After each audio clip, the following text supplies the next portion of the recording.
Baik, bismillahirrahmanirrahim. Assalamualaikum warahmatullahi wabarakatuh. Perkenalkan, nama saya Munzain Yunus. Saya adalah mahasiswa IAIN Kendari, Fakultas Ekonomi dan Bisnis Islam, program studi S1 Perbankan Syariah.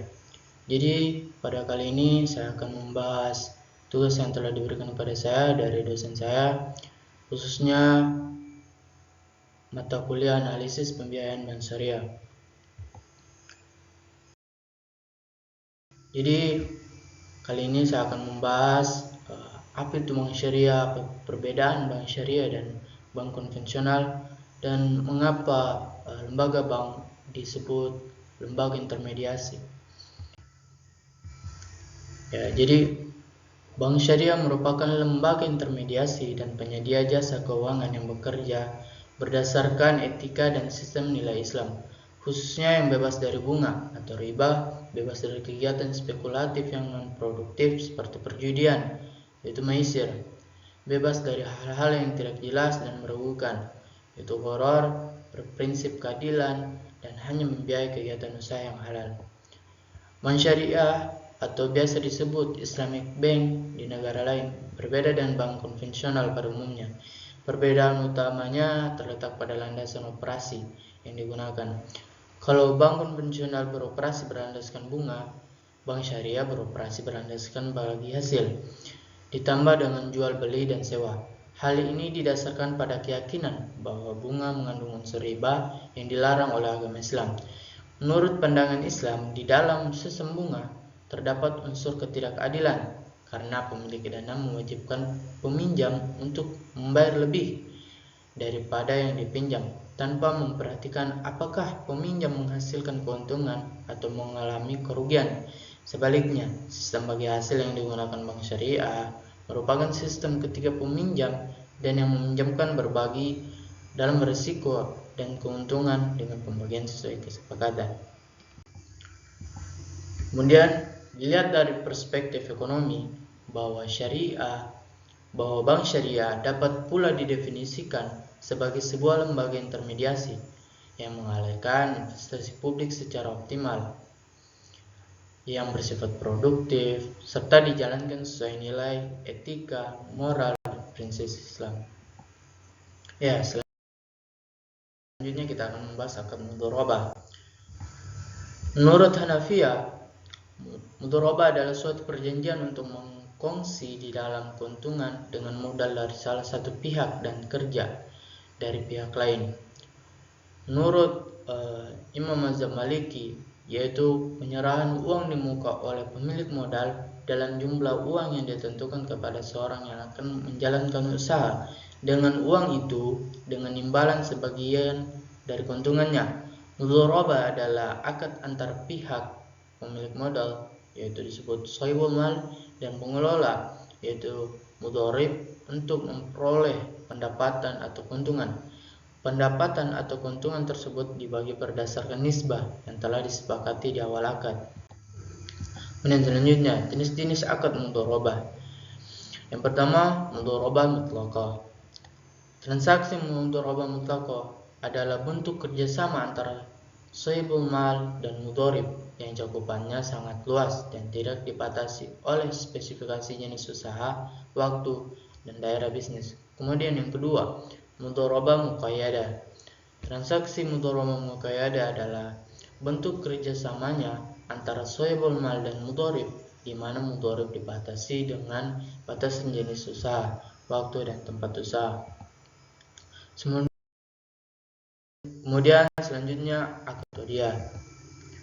Wadiah adalah kesepakatan penitipan atas suatu barang atau lainnya dalam suatu perjanjian antara dua pihak atau lebih. Akad pola wadiah yaitu titipan ada dua, yaitu wadiah yad amanah dan wadiah yad tumanah. Pada dasarnya, wadiah muncul dalam bentuk yad amanah, yang kemudian dalam perkembangannya munculkan yad tumanah. Akad yad tumanah ini akhirnya banyak yang dipergunakan dalam aplikasi perbankan syariah dalam produk-produk pendanaan. Jenis wadiah. Yang pertama, wadiah yad tumanah. Rekening giro adalah contoh produk tabungan yang menggunakan kata wadiah tumanah. Wadiah yang dipahami sebagai asas seperti pewadiah yaitu mano. Wadiah dalam polis ini mengacu pada tanggung jawab pihak yang dipercayakan dengan keutuhan harta yang diawetkan agar pihak tersebut dapat menggunakan harta yang diawetkan tersebut. Kemudian wadiah amanah. Jenis akad titipan wadiah menurut pengertian wadiah, akad ini merupakan jenis akad titipan saja. Dalam hal ini, badan yang berwenang diberikan kewenangan untuk mengelola uang secara benar dan bijaksana. Berbeda dengan konsep wadiah yaitu manoh yang mendapatkan kegunaan harta titipan. Dalam jenis kontrak ini, pihak penyimpan tidak boleh menggunakan atau menggunakan uang untuk meningkatkan potensi pengembalian penyimpan. Selain itu, dalam semangat wadiah amanah disebut bahwa apabila barang atau dana yang dititipkan rusak, tanggung jawab tetap ada pada pemilik. Kemudian penyaluran dana bank syariah, yaitu yang pertama murabahah. Jual beli murabahah adalah kontrak jual beli atas barang tertentu. Dalam transaksi jual beli tersebut, penjual harus menyebutkan dengan jelas barang yang diperjualbelikan dan tidak termasuk barang haram. Demikian juga harga pembelian dan keuntungan yang diambil dan cara pembayarannya harus disebutkan dengan jelas. Berikut skema akad murabahah. Selanjutnya, bay'a salam. Bay'a salam adalah akad jual beli suatu barang di mana harganya dibayar dengan segera, sedangkan barangnya akan diserahkan kemudian dalam jangka waktu yang disepakati. Ya, ini skenarionya. Selanjutnya, istisna. Istisna adalah akad jual beli antara pemesan atau pembeli dengan produsen atau penjual, di mana barang yang akan diperjualbelikan harus dibuat lebih dulu dengan kriteria yang jelas. Skema akad istisna. Mudharabah. Mudharabah merupakan kontrak yang melibatkan antara dua kelompok, yaitu pemilik modal atau investor yang mempercayakan modalnya kepada pengelola mudharib, ya seperti yang kita bahas sebelumnya, untuk digunakan dalam aktivitas perdagangan. Kemudian mudharib dalam hal ini memberikan kontribusi pekerjaan, waktu, dan mengelola usahanya sesuai dengan ketentuan yang dicapai dalam kontrak. Salah satunya adalah untuk mencapai keuntungan yang dibagi antar pihak investor dan mudharib berdasarkan proporsi yang telah disetujui bersama. Berikut bagian mudharabah. Selanjutnya, musyarakah. Musyarakah merupakan bentuk pembiayaan bagi hasil ketika bank sebagai pemilik modal turut serta sebagai mitra usaha membiayai investasi usaha pihak lain. Pembiayaan tambahan diberikan kepada mitra usaha, baik individu atau kelompok, yang telah memiliki sebagian pembiayaan untuk investasi. Berikut bagian musyarakah.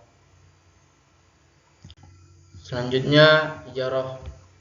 Ijarah dapat dipakai sebagai bentuk pembiayaan, meskipun pada mulanya bukan merupakan bentuk pembiayaan, tetapi merupakan aktivitas usaha seperti jual beli.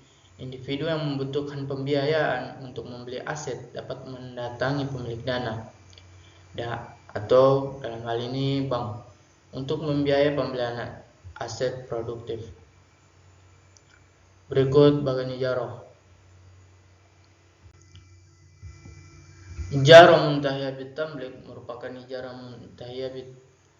muntahiyah bitamlik atau MBT. Memiliki susunan kata yang terdiri dari al-ijarah dan at-tamlik.